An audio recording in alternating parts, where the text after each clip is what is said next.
सतीश नगर एक छोटा सा गांव था। वर्षों से वहाँ के लोग आपस में मिलजुल कर रहते थे। उस गांव का एक निवासी था प्रणव। प्रणव के पूर्वज भी सतीश नगर के ही थे।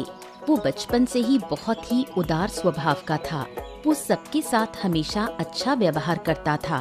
उसका किसी से कोई दुश्मनी नहीं थी। वो अपनी पत्नी और 9 साल की बेटी बिंदु के साथ एक छोटी सी झोपड़ी में सुख शांति से जीवन व्यतीत कर रहा था। गरीब होते हुए भी उनके बीच प्यार और खुशी की कोई कमी नहीं थी। हाँ, ये आस्था, आज कितना अच्छा मौसम है ना। मन तो ऐसा कर रहा है कि घर पर ही रहूं, बढ़िया खाना खाऊं, तुमसे बातें करूं, बिटिया के साथ रहूं और फिर आराम से सो जाऊं। एक दिन की छुट्टी ले लो, मैं कुछ अच्छा बनाऊंगी। सब मिलकर साथ में खाना खाएंगे। अरे मन तो मुझे भी है, लेकिन काम पर गए बिना कोई उपाय ही नहीं है।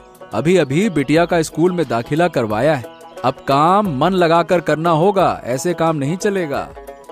जब तुम कह रहे हो तो मैं नहीं रोकूंगी, लेकिन कोशिश करना कि आज रात जल्दी घर लौट आओ। हर दिन देर से लौटते हो, साथ में खाना हो ही नहीं पाता। चलो ठीक है, मैं कोशिश करता हूँ कि रात में जल्दी आ जाऊं। चलो आस्था, अब मैं चलता हूँ। और हाँ, शायद दोपहर में मुझे समय ना मिले, तुम जाकर बिंदु को स्कूल से ले आना, ठीक है ना? ठीक है, तुम चिंता मत करो, मैं समय पर जाकर उसे ले आऊंगी। ये तुम रखो और सुनो। पैसे क्यों दे रहे हो? कुछ लाना है क्या? बिंदु स्कूल से निकलकर कुछ खाने पीने की जिद करेगी तो उसे जो चाहिए इन पैसों से ले देना, है ना? तुम उसकी हर जिद पूरी कर करके उसे सिर चढ़ा रहे हो। उसकी वजह से वो बहुत जिद्दी होती जा रही है। अरे आस्था, एक ही तो हमारी बिटिया है। अगर उसकी चाह पूरी नहीं करूंगा तो किसकी करूंगा? चलो, अब देर हो रही है, मैं निकलता हूँ, है ना?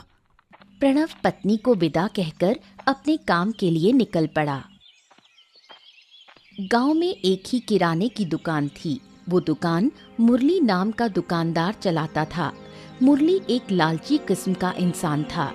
जिसके पास पैसे होते उससे वो बहुत सम्मान से बात करता, और जो गरीब होता उसके साथ बहुत बुरा व्यवहार करता। गांव का एक गरीब किसान था आनंद। मुरली हमेशा आनंद से खराब तरीके से ही पेश आता था। हाँ, कैसे हो मुरली? राम राम। सब ठीक ठाक चल रहा है ना? सब मजे में? अरे इतनी बातों की कोई जरूरत नहीं है। मैं कैसा हूँ, क्या हूँ, इससे तुम्हारा क्या लेना देना? क्या लेने आए हो वो बताओ, मुद्दे की बात करो। अरे भाई, ऐसे क्यों बात करते हो? मैंने तो बस एक सामान्य रूप से पूछा, हाल चाल के लिए। अरे हाल चाल? क्या हम दोस्त हैं जो तुमको मैं अपना हाल और चाल बताऊं? हैं? क्यों बताऊं मैं तुमको, बताओ। ठीक है भाई, ठीक है, मेरी गलती। अच्छा, 1 किलो दाल और 2 दर्जन अंडे दे दो। तेरे पास तो पहले से ही पुराने 15 रुपए बाकी हैं। आज वो पैसे दोगे क्या? हैं? हाँ हाँ हाँ हाँ, मैंने कहा था ना कि पैसे देकर अपनी घड़ी ले जाऊंगा। आज मैं सब चुका दूंगा, चिंता ना करो। मुरली आनंद को सामान देता है, लेकिन जब पैसे गिनता है तो पाता है कि आनंद के पास 8 रुपए कम हैं। अरे पिछली बार भी 15 रुपए कम दिए थे और घड़ी ले गए थे। अब इस बार भी 8 रुपए कम हैं। अरे मुरली भाई, मुझे सच में पता नहीं चला कि पैसे कैसे कम हैं। चलो ठीक है, कोई बात नहीं। अगली बार आऊंगा तो 8 रुपए और ऊपर के दे दूंगा। चिंता मत करो, मैं चुका दूंगा, कहीं भाग नहीं जाऊंगा। अरे भाग नहीं जाओगे, लेकिन दे भी तो नहीं रहे। सीधी बात है भैया, अब बहाने नहीं चलने वाले। अभी के अभी पूरे पैसे दो, वरना एक भी सामान नहीं मिलेगा। हाँ। अरे इतनी सी बात पर क्यों गुस्सा करते हो मुरली भाई? 200 रुपए का सामान लिया है, बस 8 रुपए ही तो कम है। हाँ, मुझे कुछ नहीं सुनना।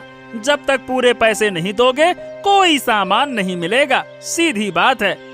आनंद ने बहुत विनती की, लेकिन मुरली ने उसे कुछ नहीं दिया। दुखी होकर आनंद बिना सामान लिए लौट गया।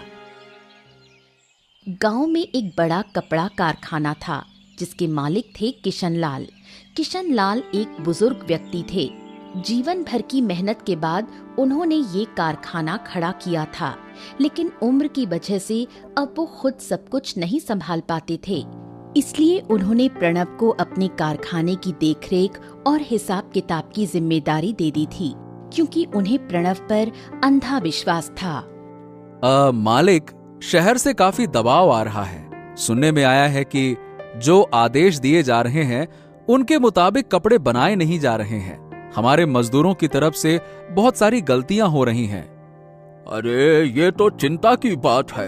अगर हमारे मजदूर ठीक से काम नहीं करेंगे तो शहर में हमारी बदनामी होगी। वहाँ के व्यापारी हमारे साथ काम करना बंद कर देंगे। नहीं नहीं नहीं नहीं, ये ठीक नहीं है। हाँ, मुझे पता है ये ठीक नहीं है। इसीलिए मैंने पूरी समझदारी से आपसे उनके वेतन बढ़ाने की बात की थी, लेकिन फिर भी पता नहीं कैसे वो लापरवाही करते ही जा रहे हैं। मुझे अभी तक इसका कारण समझ नहीं आ रहा है। तुम्हें ज्यादा सोचने की जरूरत नहीं है। मैं तो तुम्हें रोकता नहीं हूँ। जिन मजदूरों से काम नहीं हो रहा उन्हें निकाल दो और नए मजदूर ढूंढ लो, और क्या। सोच तो मैं भी यही रहा था कि आपसे इस बारे में बात करूं। हाँ, कुछ ऐसे मजदूर हैं जिनका काम मुझे वाकई में बिल्कुल पसंद नहीं आ रहा। ठीक है, अब आपने कह दिया है तो मैं जल्द ही उन्हें हटाकर नए लोगों को लगाऊंगा। सुना है कि तुमने अपनी बेटी को स्कूल में दाखिला दिलाया है। बताओ, पढ़ाई कैसी चल रही है उसकी? बस आपका आशीर्वाद चाहिए। पढ़ाई तो अच्छी चल रही है।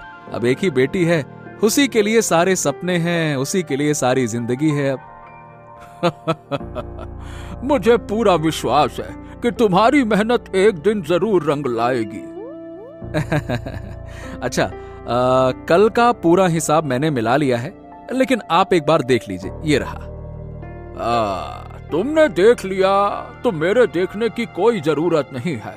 मुझे तुम पर पूरा भरोसा है। हाँ। किशन लाल ने कभी प्रणव को सिर्फ एक कर्मचारी नहीं माना। वो उसे हमेशा अपने बेटे की तरह स्नेह और विश्वास देते थे। मुरली के घर में बस वही और उसकी पत्नी शारदा रहते थे। शादी के कई साल बीत जाने के बाद भी उनके कोई संतान नहीं हुई। इसी वजह से मुरली हमेशा शारदा से कठोरता से पेश आता था। वो शारदा को बिल्कुल भी सहन नहीं कर पाता था। क्या तुम सो गए हो? अरे अभी तो आंखें मूंदी थी, नींद आना शुरू ही हुई थी कि तुमने फटाक से सवाल पूछ लिया। सो गए क्या? खराब कर दी मेरी नींद। क्या कहूँ अब मैं। दरअसल तुम तो सुबह सुबह ही निकल जाते हो, तो बात करने का मौका ही नहीं मिलता। आज बहुत दिन बाद माँ बाबा की बहुत याद आ रही है। अगर तुम इजाजत दो तो मैं कुछ दिन के लिए उनके पास चली जाऊं। अरे ये नखरे क्यों कर रही हो? अगर तुम अपने माँ बाप के पास जाकर बैठ जाओगी तो भाई खाना कौन बनाएगा? क्या चाहती हो कि मैं दिन भर दुकान पे काम करके रात को खुद खाना बनाऊं और घर के काम भी करूं? यही चाहती हो तुम? मैंने ऐसा नहीं कहा, बस 2-4 दिन की बात है। अगर कहो तो मैं पास के घर की शकुंतला काकी से बात कर लूंगी। वो रोज आकर तुम्हारे लिए खाना बना देंगी। क्या मैंने कुछ गलत कहा? तुमने मुझे इतनी जोर से क्यों मारा? अगर शकुंतला काकी यहाँ आकर खाना बनाएंगी तो जो पैसे उस काकी को देना होगा वो क्या तेरा बाप आकर देगा मुझे? हैं? मैं तो बस माँ बाप से मिलने जाना चाहती थी। क्या इसलिए मुझ पर हाथ उठाओगे? 100 बार उठाऊंगा। अरे तुम्हारे माँ बाप के पास जाना तो दूर, तुम इस घर की दहलीज भी पार नहीं कर पाओगी। और अगर दोबारा इस बारे में बात करने आई तो सिर्फ मारूंगा नहीं, टांगे तोड़ दूंगा। बात करती है। बेचारी शारदा रोते हुए दूसरे कमरे में चली जाती है। मुरली फिर से जाकर सो जाता है। इस तरह मुरली के अत्याचार और अन्याय सहते हुए शारदा के दिन कटते रहते हैं। आनंद के पिता का नाम था पीताम्बर। कई साल पहले एक सड़क दुर्घटना में उन्होंने एक पैर खो दिया था। तब से उनका समय 4 दीवारी के भीतर ही कटता था। जब तक आनंद घर पर होता तब तक पीताम्बर का समय आनंद से बातें करके कटता। बाकी समय वो अकेले ही बैठे रहते। भाग्य कितना क्रूर है बेटा। अगर तेरी माँ आज जिंदा होती तो शायद हमारी जिंदगी ऐसी ना होती। दिन के अंत में तुझे मेरी देखभाल नहीं करनी पड़ती। बाबा, पता है जब मैं छोटा था तब तुमने मुझे गोद में लेकर पूरा गांव घुमाया था। तुमने तो मुझे बोझ नहीं समझा, तो मैं भला तुम्हें क्यों समझूं? गजब बातें करते हो बाबा आप भी। अब तू चाहे जितना भी कह ले, पर मैं तेरी तकलीफ समझता हूँ। तेरे सारे दोस्त शादी करके घर बसा चुके हैं और तू मेरी सेवा करते करते अपनी आधी जिंदगी गुजार चुका है। बाबा, ऐसी बातें दोबारा मत सोचना।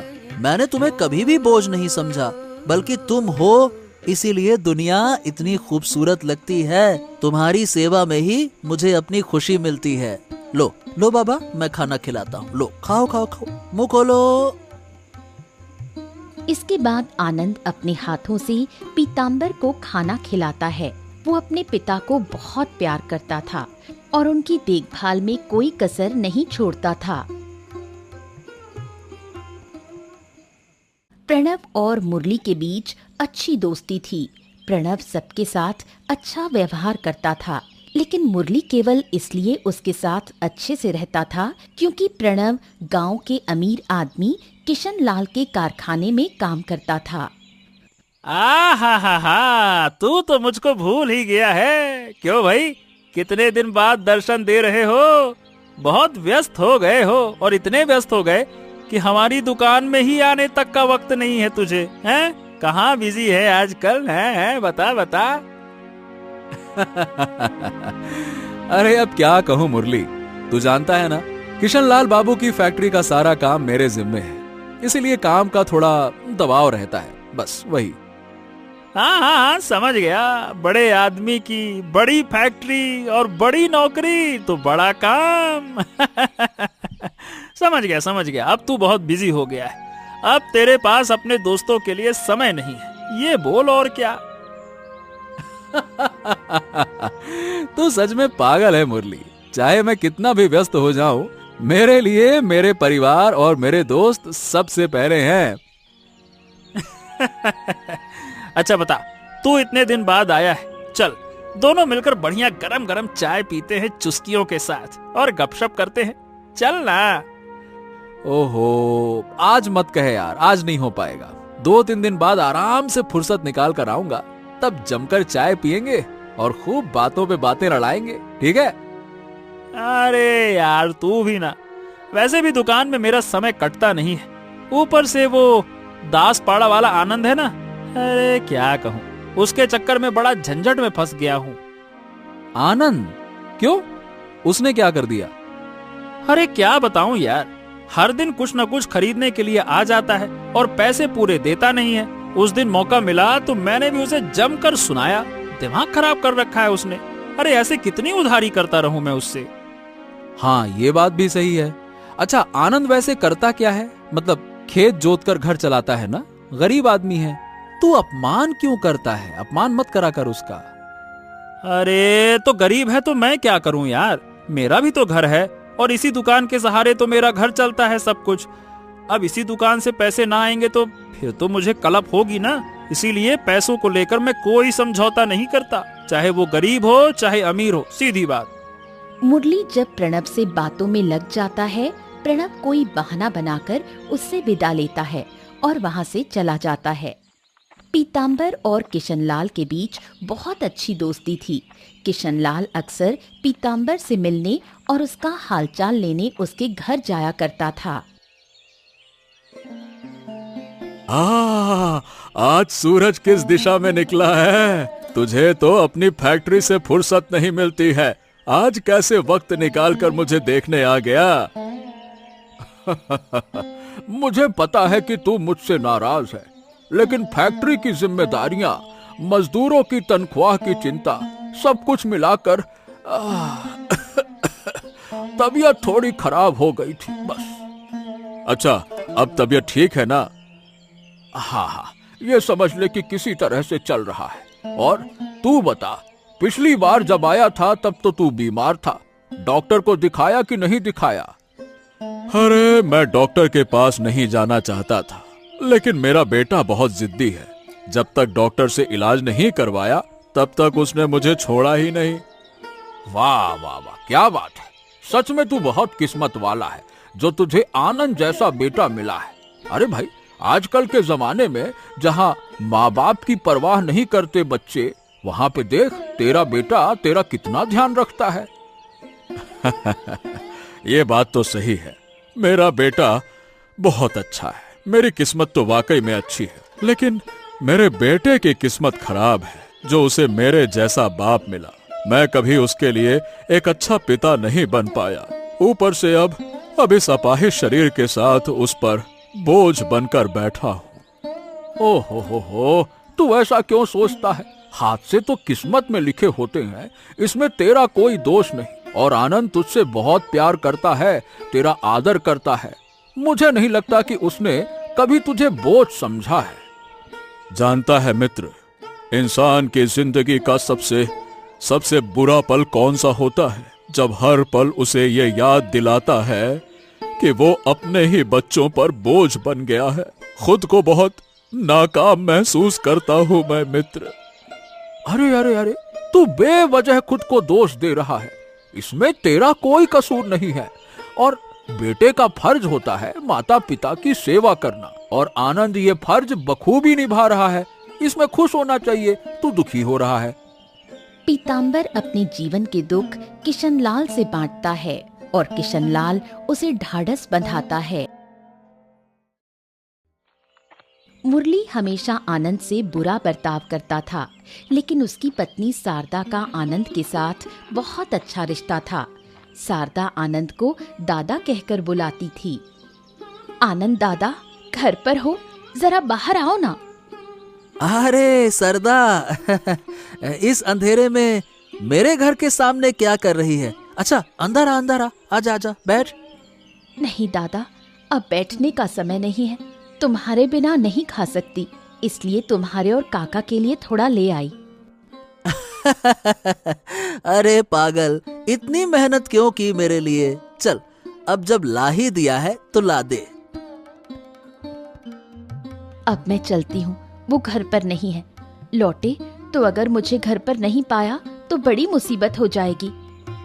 शारदा आनंद से विदा लेकर घर लौट रही थी, लेकिन रास्ते में मुरली उसे आनंद के घर से निकलते देख लेता है। मुरली की आंखें गुस्से से लाल हो जाती हैं और शारदा के पैरों तले जमीन खिसक जाती है। अरियो सरदा, तू इस अंधेरे में शाम को आनंद के घर क्यों गई थी? पहले घर चलो ना, फिर सब समझा दूंगी। नहीं, जब तक तू मेरे सवाल का जवाब नहीं देगी मैं यहाँ से नहीं हिलूंगा। बता। दरअसल वो मुझे अपनी बहन जैसा मानता है। मैंने कुछ पिट्ठे बनाए थे तो सोचा थोड़ा सा आनंद दादा को दे आऊं। अरे तेरी इतनी हिम्मत, तू मेरे नजरों के सामने उस भिखारी से रिश्ता बना रही है। कुलचा कुलटा कहीं की। ऐसा मत बोलो, आनंद दादा बहुत नेक इंसान है, उनके जैसा कोई नहीं। तो अब तू उसकी तरफदारी कर रही है। अरे चल तू घर आ, चल। कुछ दिन बीत जाते हैं। बारिश का मौसम शुरू हो चुका है। जोरों की बारिश के कारण प्रणव काम पर नहीं जा पा रहा था। ज्यादातर समय वो घर पर ही बिता रहा था, लेकिन फैक्ट्री का काम घर से ही किसी तरह चलता रहा। इस मेघा वाले दिन में अकेले घर में मन नहीं लगता, मेघा बरसे मेघा, ओ मेघा। अरे भाग्यवान, अरे भाई, अभी थोड़ी देर पहले दोपहर में ही तो खाना खाया है, अब फिर से तुम ये मुड़ी माखा लेकर आ गई हो। अरे मुझे खिला खिला कर मार दोगी क्या है? अपनी हालत देखी है, काम के बोझ में सूख कर कांटा हो गए हो। कुछ दिन घर पर रहो तो अच्छा खा पी कर थोड़ी ताकत तो पाओ। अच्छा ठीक है, अब जब बना ही दिया है तो बिंदु को भी बुला लो, साथ में मिलकर खाते हैं। तुम्हारी बेटी अब कहाँ उठेगी, पेट भर के खा पी कर रानी बनकर सो गई है। सुनो, तुमने शारदा की खबर सुनी? सरदा, मुरली की पत्नी ना? हाँ, क्या हो गया उसे? तुम्हें कुछ नहीं पता, उसे अस्पताल में भर्ती कराया गया है। अच्छा, बीमार है क्या? बीमार नहीं, शायद कुछ दिन पहले दोनों में झगड़ा हुआ था और उसी झगड़े में मुरली ने उसे इतना मारा कि वो अधमरी हो गई। क्यों करता है ऐसा? हाँ, आजकल सुनने में तो यही आ रहा है कि मुरली सबके साथ में बहुत ही बुरा बर्ताव करता है। बाजार के दुकानदारों तक ने उसके खिलाफ शिकायत की है। घर में झगड़ा होना आम बात है, लेकिन इस तरह हैवानियत करना, ऊपर वाला ही जाने शारदा बचेगी या नहीं। अरे ऐसा ना कहो आस्था, बेचारी बच जाएगी। क्या कहें, इंसान को ऊपर से देखकर उसके अंदर क्या छिपा है ये बिल्कुल समझ नहीं आता। अब देखो मुरली को, कई लोग बाहर से अच्छे लगते हैं लेकिन अंदर एक दरिंदा छिपा होता है। तुम्हारा दोस्त मुरली भी दिन ब दिन उन्हीं दरिंदों की फहरिस्त में शामिल होता जा रहा है। वो दोनों बारिश की फुहारें देखते हैं, लेकिन दिल में शारदा की चिंता बनी रहती है। एक दिन किशनलाल बाजार गया। मुरली उसे देखते ही सामने आ खड़ा हुआ, लेकिन किशनलाल मुरली को देखकर चिढ़ गया, क्योंकि मुरली किशनलाल का बहुत ही नापसंद व्यक्ति था। लेकिन किशनलाल की अपार दौलत के कारण लालची मुरली हमेशा उसकी खुशामद करने की कोशिश करता रहता। प्रणाम किशनलाल बाबू, प्रणाम प्रणाम। आज आप इस बाजार में आए हैं, आपको देखकर तो मैं खुद को धन्य समझ रहा हूँ। क्यों भाई, क्या मैं कोई भगवान हूँ या फिर जिन्न हूँ जो मुझे देखकर धन्य हो गए? आप तो मजाक भी बहुत अच्छा करते हैं। अच्छा, क्या आप बाजार करने आए हैं? तो आइए मेरी दुकान पर। आपको पैसे देने की जरूरत नहीं है, आप आइए आइए आइए। अरे भाई, मैं कहाँ से खरीदारी करूँगा, ये मेरा फैसला है। क्या मैंने कहा कि मैं तुम्हारी दुकान से खरीदारी करना चाहता हूँ? और वैसे भी मेरे पास इतनी हैसियत है कि मुझे किसी से मुफ्त में कुछ लेने की जरूरत नहीं है। जो लूंगा पैसे से लूंगा। हाँ। अरे आप तो मेरे बड़े हैं, इसीलिए मैंने बस सम्मान के नाते कहा। तुम्हारे इस सम्मान की मुझे कोई जरूरत नहीं है। मेरी अपनी पसंद की दुकानें हैं, मैं वहीं से सामान खरीदूंगा। और पहले जाकर अपनी पत्नी को सम्मान देना सीखो, फिर दूसरों को सम्मान देना। बड़े आए। बूढ़ा लोमड़ी कहीं की, पैर लटके हैं कब्र में और जवान चल रही है चपड़ चपड़। खुद की बीवी तो कब की मर गई और मुझे बता रहा है कि पत्नी को कैसे रखूं। बेटा तेरा भी समय आएगा, रुक जा। प्रणव की बेटी बिंदु के स्कूल में सांस्कृतिक कार्यक्रम था। कार्यक्रम में प्रणव और आस्था दोनों ही गए। कार्यक्रम के बाद तीनों एक साथ घर लौट रहे थे। हम तो पढ़ाई नहीं कर पाए, लेकिन आज अपनी बेटी के बहाने स्कूल की कुछ खुशियां देख पाए। अरे आस्था, ये तो बस शुरुआत है। मेरी बेटी जब बड़ी होगी ना, तो वो हमें देश विदेश घुमाएगी, देखना तुम। देश विदेश घुमाने की जरूरत नहीं, बस अच्छी इंसान बन जाए, यही काफी है। तुम्हारा सपना जरूर पूरा होगा बेटी। मैं पूरे गांव में गर्व से कहता हूँ कि मैं एक डॉक्टर का बाप हूँ। कितने दिनों बाद हम सब साथ में घूमे, खुशी मनाई। परिवार के साथ बिताया गया ये छोटा सा पल ही सबसे खूबसूरत यादें बन जाती हैं। और जब जिंदगी के सबसे मुश्किल वक्त में हमारे अपने हमारे साथ होते हैं, तब वही कठिन वक्त भी आसान लगने लगता है। पापा, जो मर जाते हैं क्या वो आसमान के तारे बन जाते हैं? अरे तुम अचानक से ऐसा अजीब सा सवाल क्यों पूछ रही हो? ऐसा सवाल नहीं पूछते बेटा। आपने ही तो कहा था कि दादू दादी तारे बन गए हैं और वो ऊपर से हमें देख सकते हैं। हाँ, सही कहा तुमने। वो हमें जरूर देखते हैं, हम जो बोलते हैं वो सुन भी सकते हैं। तो अगर मैं कभी तारा बन जाऊं तो मैं भी आपको ऊपर से देखूंगी, है ना? छी बिंदु, ये कैसी बातें कर रही हो? तुम्हारे सामने तो पूरी जिंदगी पड़ी है, फिर कभी ऐसी बात मत कहना। मुझे नहीं पता क्यों ये बात अचानक दिमाग में आ गई, माफ कर दो, अब मैं कभी ऐसा नहीं कहूंगी। आस्था और प्रणव दोनों ही बिंदु की बात सुनकर डर जाते हैं, लेकिन फिर भी बात को सामान्य तरीके से टाल देते हैं। मुरली की तरह ही एक और बेईमान व्यापारी था भानु। वो बहुत लालची और चालाक था। पहले भी कई बार उसे मिलावटी खाद्य सामग्री बेचने के जुर्म में जेल जाना पड़ा था, लेकिन फिर भी उसने अपने गलत काम बंद नहीं किए। भानु और मुरली में गहरी दोस्ती थी, इसलिए भानु ने मुरली को सलाह दी कि वो अपनी दुकान की सब्जियों और खाद्य सामग्री में हानिकारक दवाइयाँ मिलाया करे। मेरी बात सुन, तू जो काम बता रहा है वो बहुत खतरनाक है। तू खुद कुछ दिन पहले इसी चक्कर में पुलिस के हाथों पकड़ा गया था। अगर मुझे भी थाने जाना पड़ा तो मेरी तो सारी इज्जत चली जाएगी, समझ रहा है ना? अरे मैं तुझे कब से क्या समझा रहा हूँ, तू कुछ समझ ही नहीं रहा। हाँ, मैं जेल गया था, लेकिन सिर्फ 3 दिन में छूट के भी तो आ गया। पैसा खिलाया, पुलिस ने मुझे निर्दोष घोषित कर दिया, हो गया। ओहो, सब ठीक है, लेकिन अगर कोई बड़ा हादसा हो गया तो? अरे कुछ नहीं होगा, मैं हूं ना तेरे साथ। उल्टा अगर तू मेरी दी हुई दवा सब्जी में मिलाएगा तो सब्जी जल्दी उगेगी और स्वादिष्ट भी लगेगी। बिक्री इतनी बढ़ेगी कि तू देखते ही देखते लाखों कमा लेगा, लाखों। और जब पैसा आता है तो सब हो जाता है। वैसे तेरी बातें सुनकर दिल खुश तो हो गया। अब तू तो जानता ही है कि मैं पैसों के लिए कितना पागल हूँ। हाँ, लेकिन मन के कोने में कहीं एक डर भी है। अगर कहीं कोई मुसीबत आई तो तू मेरा साथ तो देगा ना?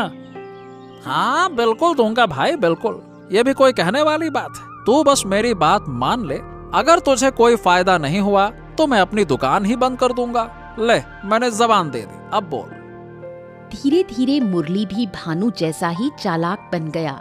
वो रोजाना अपनी सब्जियों और खाद्य सामग्री में हानिकारक दवाएं मिलाने लगा ताकि उनका स्वाद और तेजी से बढ़े। जैसा भानु ने कहा था वैसा ही हुआ। मुरली की दुकान पर ग्राहकों की भीड़ लगने लगी।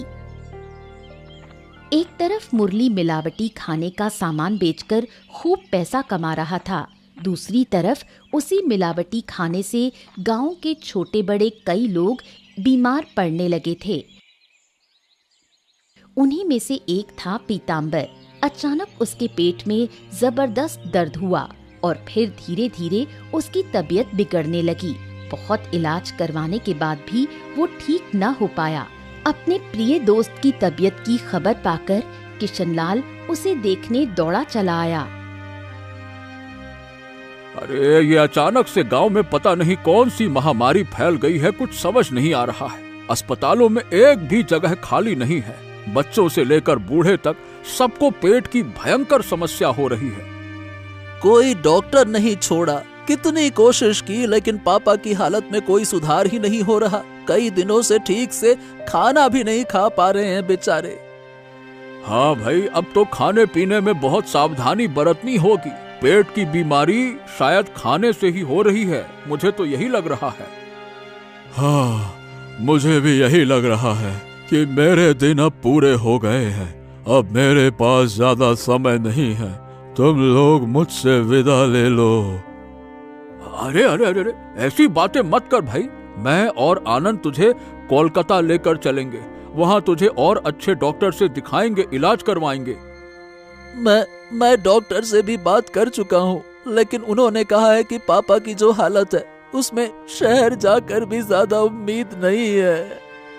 हाँ, किशन, तुझसे मेरी एक छोटी सी विनती है। अरे विनती क्यों, तू तो बस बोल बोल, तुझे क्या चाहिए, बोल।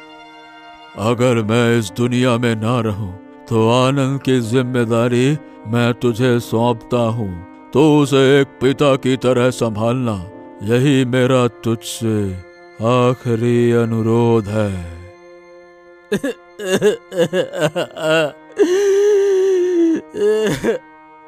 समय बीतता गया और पीताम्बर की हालत और खराब होती गई। अंत में बहुत संघर्ष के बाद पीताम्बर मौत के सामने हार मान गया। आनंद के सिर से आखिरी छाया भी उठ गई और पीताम्बर इस दुनिया को अलविदा कह गया।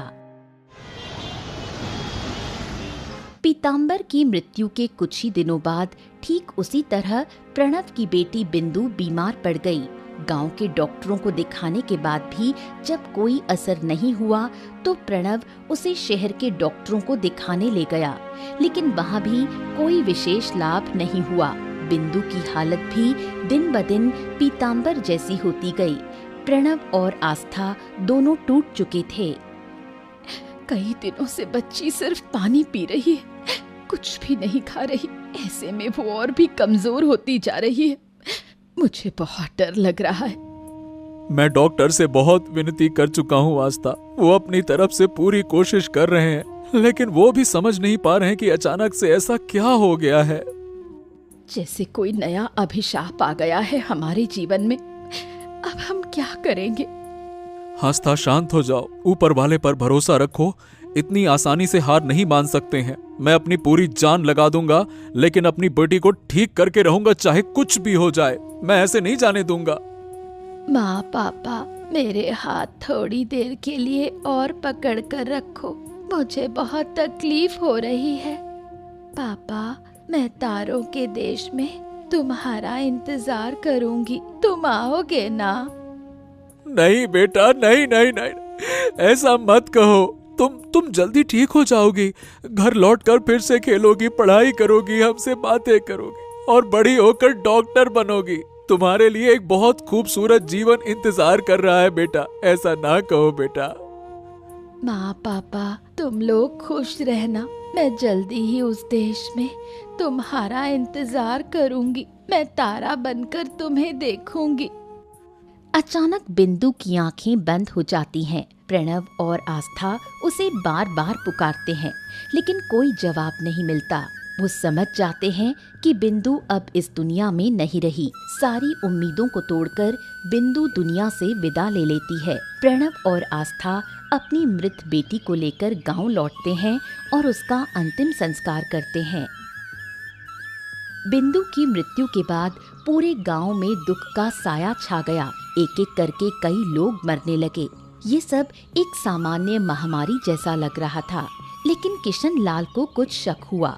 वो पुलिस और कुछ डॉक्टरों से बात करता है और उनसे अच्छे से जांच करने की विनती करता है। जांच में पता चलता है कि जिन लोगों की मौत हुई उनके शरीर में एक जहरीला रसायन पाया गया। किशन लाल का शक सही साबित होता है। पुलिस और सख्ती से जांच शुरू करती है और आखिरकार मुरली पर शक जमता है।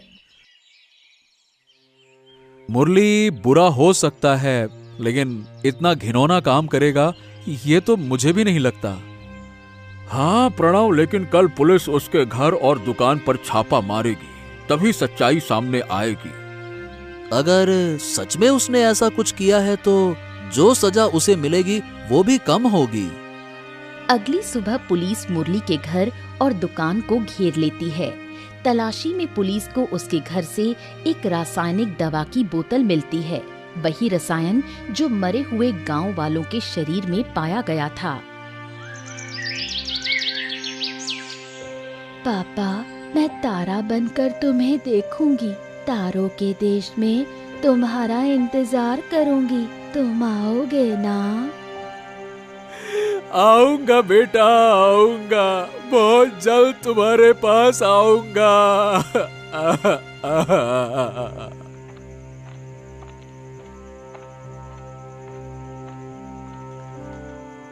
प्रणव भाई, हम लोग कभी अच्छे दोस्त नहीं थे, लेकिन मैं तुम्हारा दर्द समझ सकता हूँ। मैंने भी अपने पापा को खोया है। मुरली पर कितना भरोसा किया और उसी के कारण मेरी पूरी दुनिया उजड़ गई। उसे क्या मिला हमारा इतना बड़ा नुकसान करके? उसे क्या मिला ये तो नहीं पता, लेकिन हमने जो खोया उसकी भरपाई कोई नहीं कर सकता, कोई नहीं। मुरली का लालच सिर्फ उसका जीवन ही बर्बाद नहीं करता, बल्कि आनंद और प्रणव की जिंदगी से उनके प्रियजनों को भी छीन लेता है। वो जीवन भर इस दुख के साथ जीते हैं।